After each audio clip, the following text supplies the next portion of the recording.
میں مہنگائی کا سونامی آؤٹ آف کنٹرول ہو گیا، دالوں کی قیمتوں کو پر لگ گئے۔ شہریوں نے حکومت سے مطالبہ کیا کہ مہنگائی پر قابو پانے کے لیے ٹھوس اقدامات اٹھائیں۔ مزید جانتے ہیں ناصر علی سے۔ ناصر بتائیے گا۔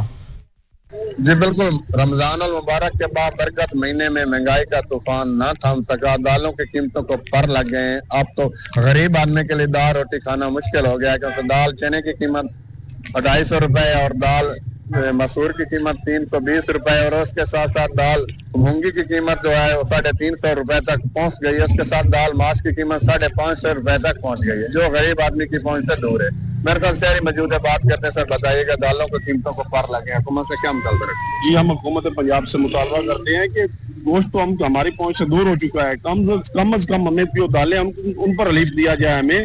ابھی ہم نے دال خریدنے آیا تو انہوں نے ہمیں ریٹ بتایا کہ جو دال چنے کی ہے اس کا ریٹ ہے تقریباً 250 روپے، اور دال ماش جو ہے وہ 550 روپے میں سر فروخت ہو رہی ہے۔ بالکل، شہریوں کی بات آپ نے سنی، ان کا کہنا ہے کہ ہم حکومت سے مطالبہ کرتے ہیں بہت کہ شکریہ ناصر، آپ آگاہ کر رہے تھے۔ مہنگائی کا